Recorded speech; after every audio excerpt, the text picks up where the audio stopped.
Di sebuah hutan rimba yang lebat, pohon-pohon menjulang tinggi seakan menyentuh langit. Di tengah hutan itu berdiri sebuah pohon tua yang sangat besar. Dan di pohon inilah tinggal dua tetangga yang sangat berbeda. Di puncak pohon ada sarang seekor Raja Wali yang gagah. Sementara di bawah di antara akar-akar yang kokoh, ada rumah seekor rubah yang lincah. Mereka tinggal di pohon yang sama, satu di atas dan satu di bawah. Suatu hari, rubah punya ide bagus. Raja Wali katanya, kita ini tetangga. Bagaimana kalau kita juga jadi sahabat, kita saling menjaga? Raja Wali setuju. Baiklah, anak-anakku di atas dan anak-anakmu di bawah. Kita saling percaya. Sejak hari itu, mereka membuat janji. Hidup rukun, saling menjaga, dan tidak saling menyakiti. Hari-hari berlalu dengan damai. Raja Wali menjaga langit, terbang mengitari hutan, dan mengawasi dari atas. Rubah menjaga tanah, berlari lincah di antara semak untuk mencari makanan. Anak-anak rubah sering bermain dengan riang di depan liang mereka. Sementara di atas sana, Raja Wali menunggu telur-telurnya menetas dengan sabar.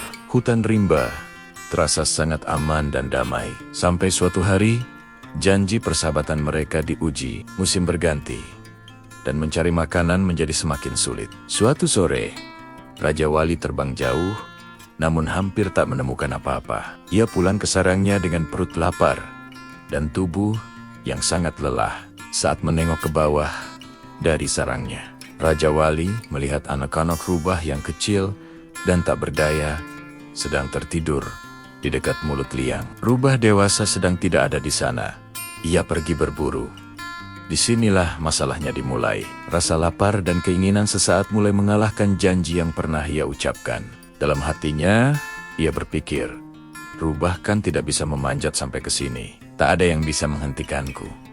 Sesaat setelah rubah pergi menjauh, Raja Wali turun secepat kilat. Ia melupakan persahabatannya, melupakan janjinya. Ia menyambar anak-anak rubah dan membawanya ke sarang di atas sana. Tak lama kemudian, rubah pulang sambil membawa seekor kelinci kecil untuk anak-anaknya. Tapi ia mendapati rumahnya sepi. Ia memanggil anak neneknya berulang kali, namun tak ada yang menjawab. Ketika ia menengadah ke puncak pohon, rubah mengerti apa yang telah terjadi. Hatinya hancur berkeping-keping, bukan hanya karena kehilangan, tetapi karena dikhianati oleh sahabat yang begitu ia percaya. Beberapa hari kemudian, sekelompok pemburu datang ke hutan. Mereka lelah dan memutuskan untuk beristirahat di bawah pohon tua, tempat Raja Wali dan rubah tinggal. Kita istirahat di sini, kata salah satu dari mereka. Kumpulkan ranting, kita buat api unggun. Mereka pun menyalakan api unggun kecil untuk menghangatkan badan dan memasak makanan. Dari balik semak, rubah melihat api itu menyala. Luka di hatinya masih terasa sangat perih. Namun di saat yang sama, ia melihat sebuah kesempatan untuk mengajarkan pelajaran kepada Raja Wali. Dengan hati yang terluka, rubah diam-diam mendorong beberapa ranting yang terbakar mendekati akar dan daun kering di pangkal pohon. Api kecil itu mulai merambat, pelan namun pasti, menjalar naik ke batang pohon tempat Raja Wali bersarang. Di atas, Raja Wali mencium bau hangus. Ketika melihat ke bawah, ia kaget melihat api mulai naik menggerogoti pohon tua itu. Kini, bukan lagi anak-anak rubahlah yang terancam, melainkan telur-telur miliknya sendiri. Untuk pertama kalinya, Raja Wali merasakan takut kehilangan segalanya. Dengan panik, ia berusaha memindahkan telur-telurnya ke tempat yang lebih aman. Tapi dalam kepanikannya, satu telur tergelincir dan jatuh. Di bawah, rubah melihat telur itu jatuh meluncur ke tanah.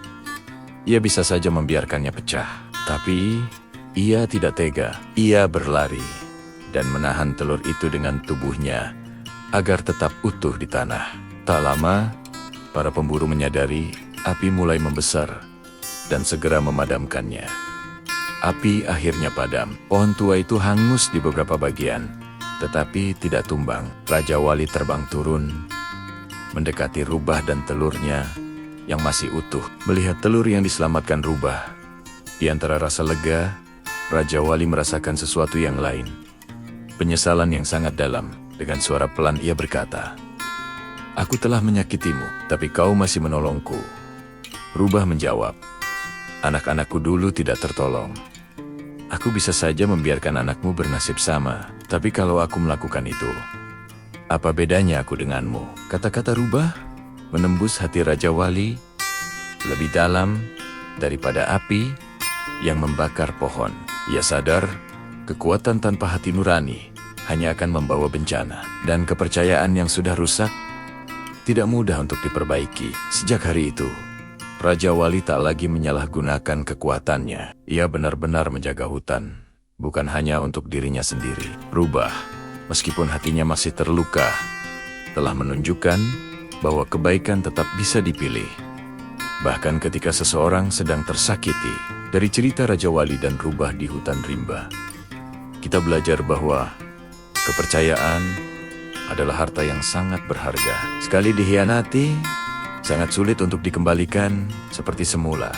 Jadi adik-adik, kalau kalian diberi kepercayaan oleh orang tua, guru, atau teman, jagalah baik-baik ya. Terima kasih sudah menonton, like and subscribe untuk cerita inspiratif lainnya.